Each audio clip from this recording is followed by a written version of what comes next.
Gig workers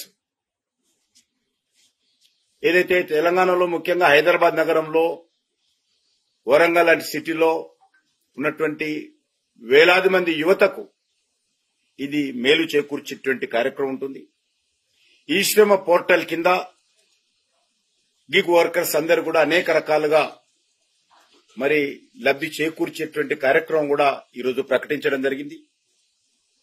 అంతేకాకుండా national Jio special machine కింద land records ఆధునీకరణ చేయడం కానీ, అర్బన్ ప్లానింగ్ కానీ, ఇన్ఫ్రాస్ట్రక్చర్ డెవలప్మెంట్ లో కూడా మరి మేలు జరుగుతుంది. ముఖ్యంగా మెడికల్ టూరిజం దేశంలో అత్యధికమైనటువంటి లాభం పొందేటువంటి రాష్ట్రము తెలంగాణ. కాబట్టి ఈరోజు కేంద్ర ప్రభుత్వం మెడికల్ టూరిజం ప్రోత్సహించడం కోసం ఒక కార్యాచరణ ప్రణాళిక తీసుకురావడం జరిగింది. హీల్ ఇన్ ఇండియా నినాదంతో ముందుకెళ్లబోతా ఉన్నాం. అది ఈరోజు మన హైదరాబాద్ నగరంలో గాని, తెలంగాణ రాష్ట్రంలో ఉన్నటువంటి ఈ యొక్క అత్యద్భుతమైనటువంటి హాస్పిటల్స్ మన దగ్గర ఉన్నాయి. కాబట్టి అది మన హైదరాబాద్ నగరానికి మేలు చేకూర్చేటువంటి కార్యక్రమం.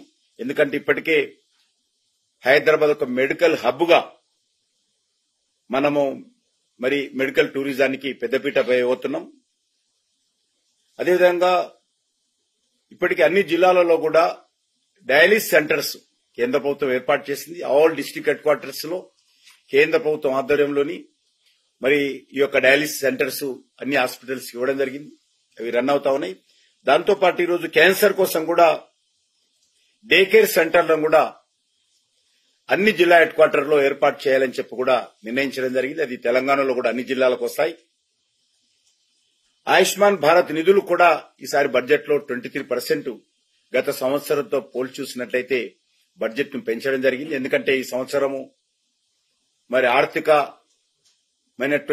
నిబంధనలు సంబంధం లేకుండా ఆల్ సీనియర్ సిటిజన్స్ కూడా ఈ పథక పరిధిలో తీసుకొచ్చారు. కాబట్టి 23% నిధులు ఆయుష్మాన్ భారత్ కి సంవత్సరం పెంచడం జరిగింది. ఇదే కాకుండా ఎంత రాష్ట్ర ప్రభుత్వాలు ట్రీట్మెంట్ ఇస్తే ఎంతమంది లబ్ధి పొందినా అందరికీ మరి సీలింగ్ తో నిమిత్తం లేకుండా అందరికీ ఈ యొక్క ఆయుష్మాన్ భారత్ కింద కేంద్ర ప్రభుత్వం సహకారం అందిస్తుంది.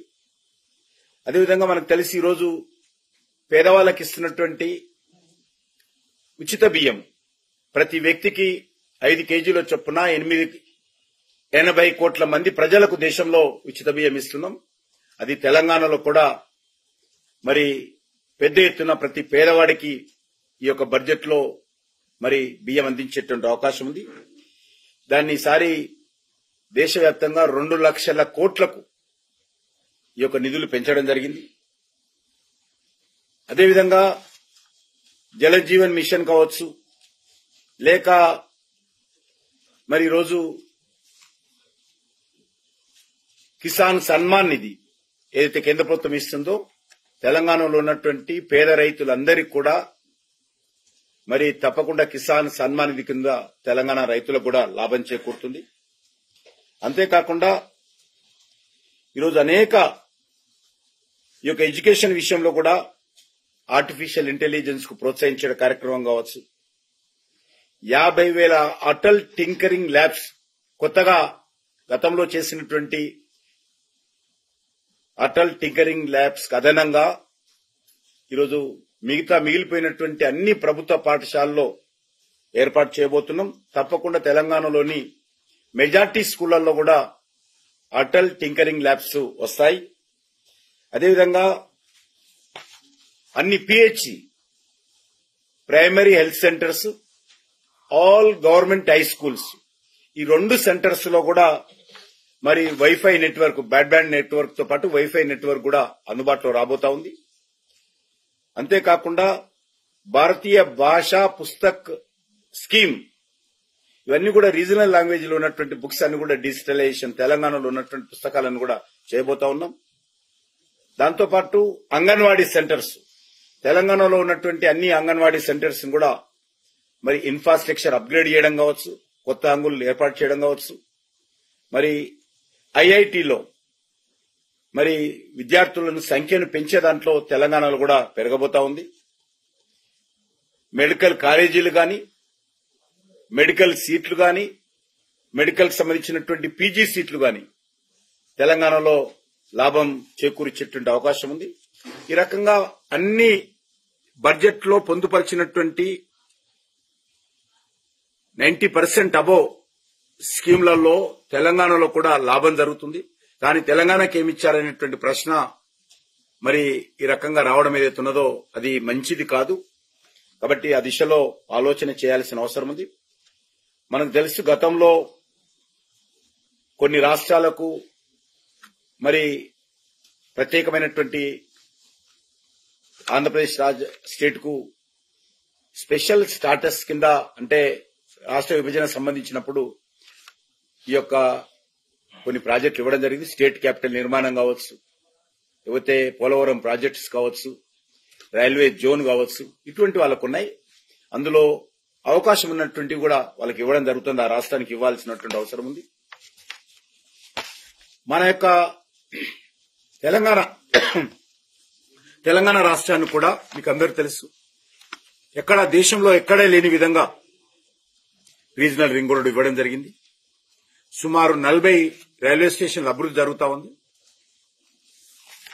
మరి భవిష్యత్తులో తప్పకుండా ఇటీవల దేశంలో జవహర్ విద్యా కేంద్రాలు ఏర్పాటు చేసినప్పుడు, నవోదయ విద్యా కేంద్రాలు ఏర్పాటు చేసినప్పుడు అత్యధికమైనటువంటి నవోదయ విద్యా కేంద్రాలు తెలంగాణకు రావడం జరిగింది, సింహభాగం.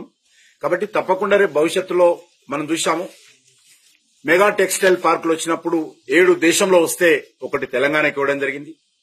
చాలా రాష్ట్రాలకు మెగా టెక్స్టైల్ పార్కు రాలేదు. ఇండస్ట్రియల్ హబ్స్ వచ్చినప్పుడు కూడా 11 వస్తే దేశంలో ఒకటి జైరాబాదు తెలంగాణకు రావడం జరిగింది. మిగతా అనేక రాష్ట్రాల్లో అవి రాలేదు.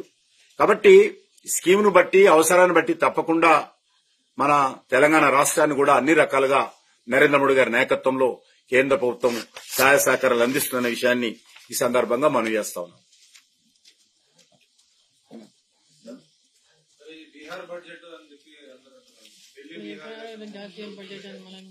ఇప్పుడు చెప్తే అన్ని చెప్తేనే ఉంది.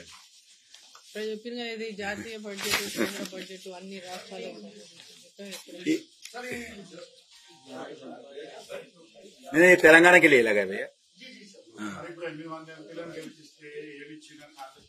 నేను ఇప్పుడు చెప్పాను కదా. ఇప్పుడు ఆయన టీఆర్ఎస్ అయినా మాట్లాడుతున్నాడు, ఆయన ఏ రోజు కూడా ప్రధానమంత్రి వచ్చి కలిసి లేదు. హైదరాబాద్ కు వస్తే కూడా ప్రధానమంత్రిని కలవరు వాళ్ళు. ఇంకా వాళ్ళు ఉన్నప్పుడు ఏమొచ్చేది. కాబట్టి అందుకే ఇచ్చాం కదా. ఇప్పుడు అన్న ప్రధానమంత్రి కిసాన్ సన్మాన్ నిధులు అన్ని పథకాలలో తెలంగాణ భాగస్వామ్యం.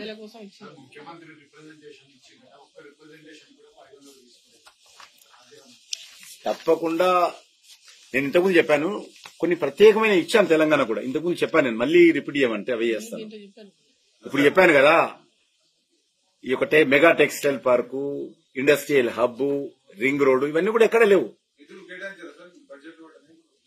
అన్నీ ఉన్నాయి. ఇప్పుడు అదేం పర్వాలేదు. ఇప్పుడు డీటెయిల్ కొత్త తెలుస్తుంది. ఇప్పుడు సబ్జెక్ట్ డీటెయిల్ పోతే అన్ని వస్తాయి. ముఖ్యమంత్రి రేవంత్ రెడ్డి నేరుగా మిమ్మల్ని కూడా వచ్చి కలిశారు. అలా తప్పులేదు. ఒక ముఖ్యమంత్రిగా అందరూ ముఖ్యమంత్రులు వస్తారు, అడుగుతారు. అడగడంలో తప్పులేదు, అడగాలి. అవసరాన్ని బట్టి నేను ఇంతకుముందు చెప్పినట్టు ఇచ్చాను కూడా కొన్ని. నేను ఇంతకుముందు చెప్పాను, మెగా టెక్స్టైల్ పార్క్ దేశంలో 7 వస్తే ఒకటి వచ్చింది. ఇండస్ట్రియల్ హబ్ దేశంలో 11 వస్తే ఒకటి వచ్చింది. నవోదయ విద్యాలయాలు ఎక్కువ శాతం మనకు వచ్చింది. రింగ్ రోడ్డు దేశంలో ఎక్కడ లేదు, రీజనల్ రింగ్ రోడ్డు మనకు వచ్చింది. కాబట్టి ఇటువంటివన్నీ వస్తాయి. రాకూడదని కలుసుకోవాలి, మంచి సంబంధాలు పెట్టుకుని అడగడంలో తప్పులేదు, ఇవ్వడంలో కూడా తప్పులేదు. తప్పకుండా అవసరమైనప్పుడు తప్పకుండా ఇస్తుంటాము అవసరాన్ని బట్టి. ధన్యవాదాలు.